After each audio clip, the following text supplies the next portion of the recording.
O Drake é uma das figuras mais proeminentes dentro do cenário da música pop dos últimos anos. E como muita gente pediu para que eu falasse a respeito do disco novo dele, aqui está a minha opinião. Mas eu já vou avisando. Assiste o vídeo.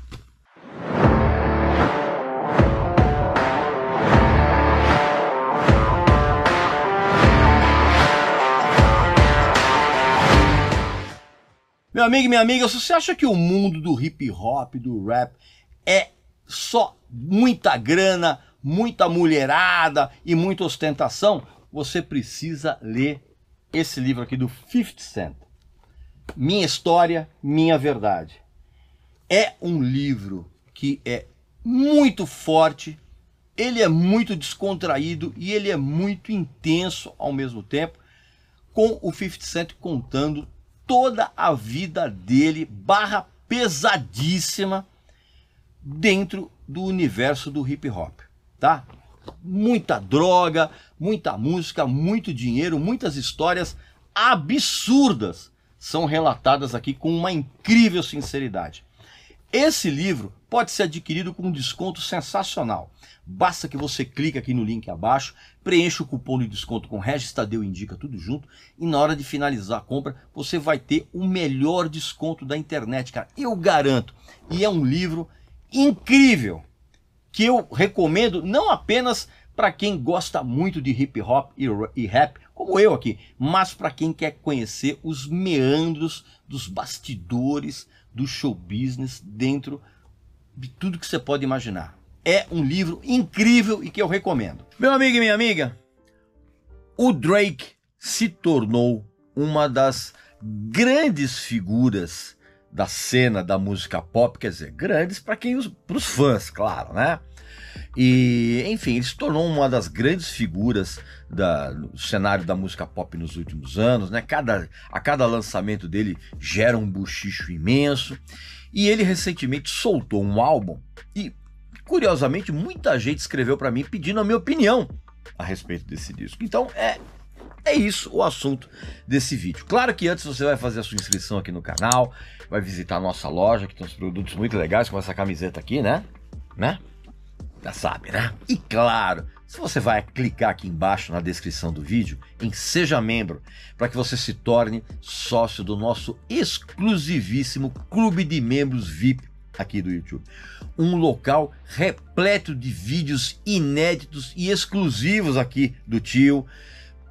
Tem live exclusiva, tem desconto exclusivíssimo dos nossos parceiros, possibilidade de você assistir shows na faixa, inclusive nos bastidores, séries inéditas, tem inclusive, aposto que você não sabe, exclusivo para os nossos sócios. Então, não perca essa oportunidade.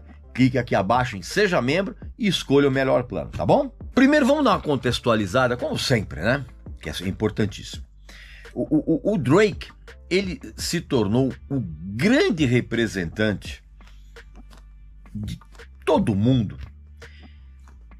aqui no Brasil, por exemplo, de todo mundo que se mete a fazer de modo horrendo esse tal de trap aqui no Brasil, que é um negócio absolutamente pavoroso. O Drake é o ídolo máximo dessa turma. E o R&B moderno, né? Esse tipo de R&B moderno que ele sempre faz, ele já foi tratado por muita gente na imprensa como algo visionário, sabe? Como algo revolucionário, a ponto, inclusive, do Drake ter se tornado relevante em um meio musical repleto de imitadores uns dos outros, sabe? Um negócio absurdo. Mas isso é assunto para um outro vídeo. E o Drake também foi um dos artistas que mais se aproveitaram do fascínio debilóide que a molecada tem pelos memes. Inclusive, protagonizando vários deles, colocando a cara deles em um monte desses memes, né? Tudo isso feito calculadamente programado e feito de uma maneira obsessiva pelo próprio Drake, para fazer com que ele tenha uma estratégia de marketing bem agressiva nas redes sociais, incluindo aqueles infames desafios de dancinhas. Inclusive, um deles contou com a presença de um amigo dele, Will Smith. Exatamente. E isso sempre fez com que as músicas do Drake se popularizassem a ponto de subir muito nas tais paradas da Billboard, né? Que hoje tem credibilidade zero. Mas enfim, outro papo também. Foi por isso que um artista da magnitude dele dentro da cena moderna do pop ajudou a fazer esses tais de desafios uma estratégia fundamental, essas dancinhas, essa coisa toda. O Drake foi um dos caras que mais ajudou isso a se tornar uma das estratégias fundamentais de marketing e da própria mecânica cultural do hip hop nos dias atuais, cara. Evidentemente, né, que também ele, junto com a estratégia de marketing, veio essa praga toda que a gente vê hoje, né? As dancinhas de TikTok, os desafios, essa bobagem toda. E foi também um marketing muito bem trabalhado que fez com que o Drake se tornasse uma espécie de especialista em parcerias. Do Justin Bieber ao Timbaland, do Kendrick Lamar ao Kanye West, da Rihanna àquela horrorosa Nicki Minaj. E esse tipo de estratégia de parcerias foi vamos dizer assim, o passo responsável que levou o Drake a um público muito maior. Ainda mais porque ele, espertamente, também fez parcerias com artistas de diferentes culturas fora do mercado americano. Vou te dar um exemplo. O produtor de house sul-africano Black Coffee, o cantor pop nigeriano Wizkid, tem um grande astro do trap porto-riquenho chamado Bad Bunny. O Drake fez parceria com ele também. Fez parceria com aquele MC de dancehall do jamaicano Beenie Man. Então, bobo, o Drake não é. Você tá entendendo? Evidentemente. E na Inglaterra, o Drake ele obteve um sucesso absurdo que perdura até hoje por ele ter apostado no crescimento de um negócio chamado grime, né? Grime britânico. E o que é esse tal de grime? É uma mistura de rap, dancehall jamaicano, pop africano e o trap americano. Isso é o grime, né? E lá na Inglaterra, lá no Reino Unido, ele se associou a caras que são astros locais, tipo o Georgia Smith, o Skepta, e tem um outro cara chamado Giggs, tá? E o que acontece? Então o Drake, com essas parcerias, ele também acabou se tornando um modelo a ser seguido pelos rappers britânicos e, evidentemente, o respectivo público de cada um deles. Sacou? Pois é, estratégia muito esperta. E evidentemente que essa estratégia inclui uma certa marra, vamos dizer assim, né? Só que essa marra dele, que muita gente bobalhona compara, por exemplo, ao Jay-Z e ao Notorious B.I.G., né? Na verdade, essa marra dele é um negócio tão verdadeiro quanto uma nota de R$7, né? Por quê, cara? Porque o Drake, ele veio de Toronto, lá no Canadá, ele já mentiu a respeito das origens dele em várias canções.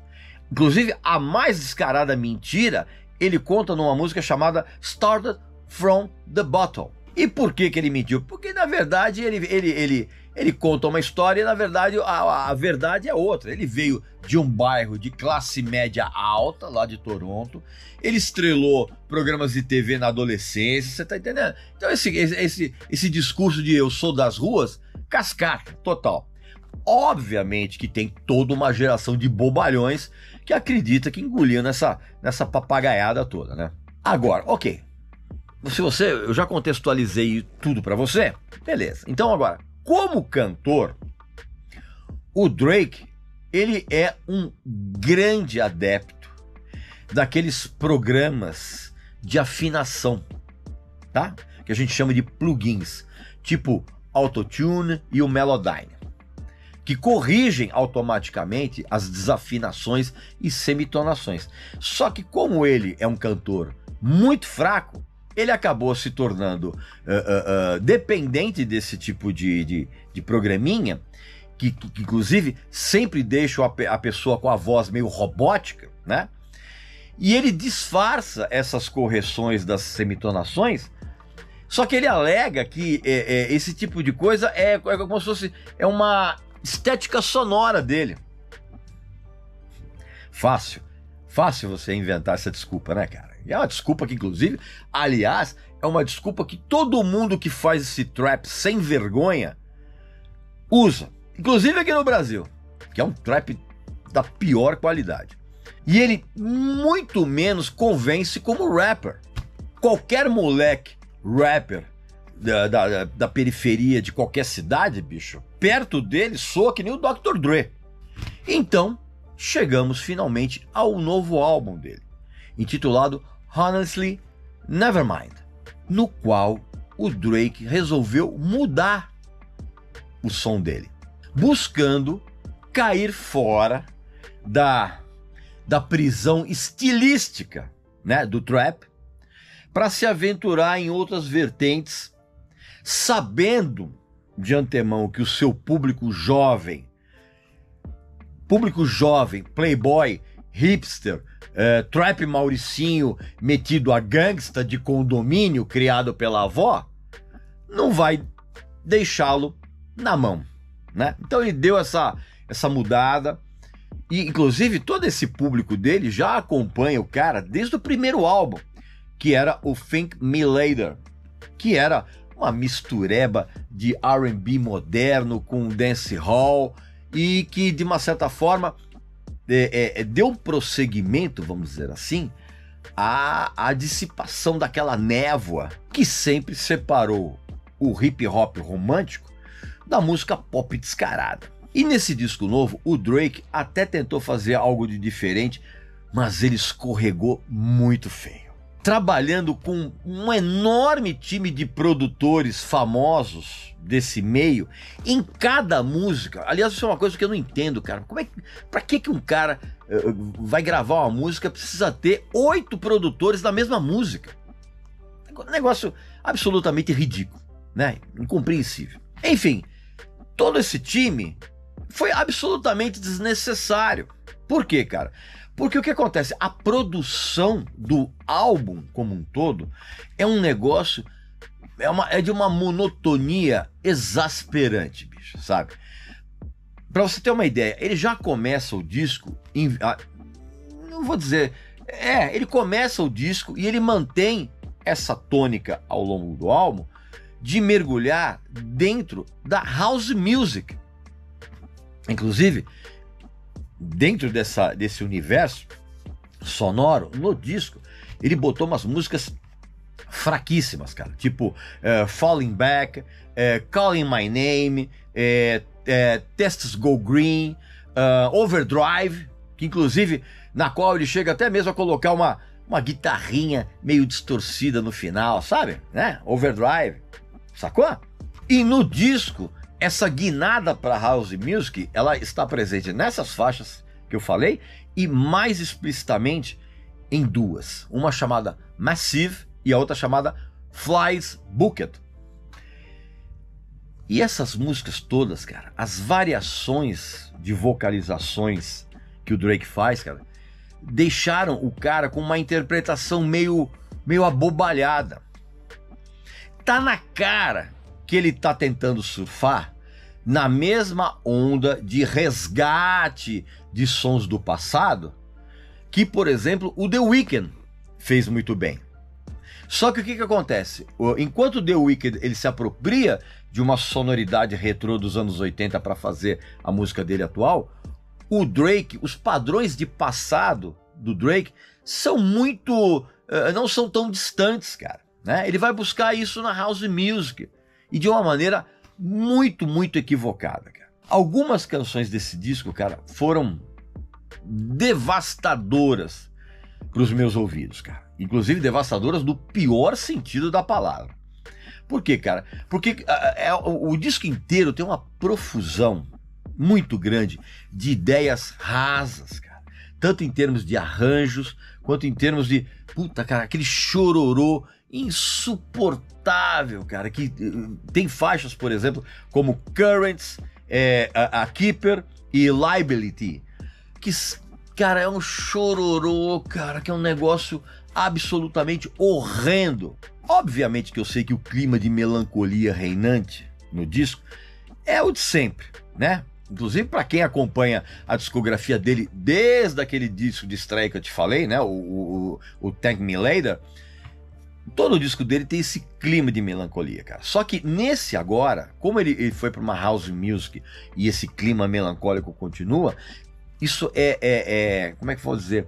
Ele é incrementado ainda mais, cara, por uns sintetizadores, cara, com umas timbragens meio pseudolúgubres, vamos dizer assim, né? Um negócio meio deprimente. E isso aumenta ainda mais a sensação de depressão que o disco causa. E toda vez que você vai ouvir o disco, você vai sentir isso aí, cara. Então, obviamente que se o Drake tentou entrar na house music para fazer alguma coisa mais animada, ele falhou miseravelmente. Aliás, se esse disco fosse animado, seria realmente um milagre. Tem momentos no disco, cara, em que o Drake ele se preocupa em legitimar o lado rapper dele. Só que a atuação como rapper em canções como Stick e Jimmy Cooks, que inclusive essa música de Jimmy Cooks é a única que traz um convidado de fora, que traz um rapper chamado 21 Savage, que é inclusive a faixa que encerra o disco. E essas músicas são tão eficientes em mostrar que o Drake é um rapper dos bons. É um negócio tão eficiente quanto você tentar interromper o vazamento numa represa com uma fita isolante. E aí, quando o Drake resolveu realmente trazer animação, mínimo de animação pro disco dele, cara, ele colocou na sequência uma canção que até é razoável, cara. Uma canção chamada Downhill e uma outra intitulada Tie That Binds. Que essa última, inclusive, ela sabe o que ela parece, cara? Ela parece uma música que foi rejeitada de algum disquinho daquele grupo horroroso, o Black Eyed Peas. E as duas músicas que eu citei agora, elas têm uma pegada latina de Araque. Você tá entendendo? Que é para agradar o público hispânico dos Estados Unidos, né? Aquele público também que se satisfaz em qualquer musiquinha que tem umas congas de brinquedo e um violãozinho ali de plástico. E é exatamente esse o caso dessas duas músicas presentes no álbum, a Downhill e a Tie That Binds. Enfim, meu amigo e minha amiga, esse disco, inclusive, está deixando os fãs do Drake muito bravos, por conta exatamente desse redirecionamento dele, deixando um pouquinho de lado o trap e mergulhando um pouco na house music. Muita gente escreveu para mim, pedindo a minha opinião, e eu acabei de fazer isso nesse vídeo, tá bom? Não esquece de fazer a sua inscrição aqui no canal, visitar a nossa loja que tem uns produtos muito legais e também, claro, clicar aqui embaixo na descrição do vídeo em Seja Membro, para que você se torne sócio do nosso exclusivíssimo clube de membros VIP aqui do YouTube, tá bom? Então, aqui nos comentários, deixa a sua opinião a respeito desse disco, tá ok? Um abraço, saúde para você, para sua família e para seus amigos. Até a próxima!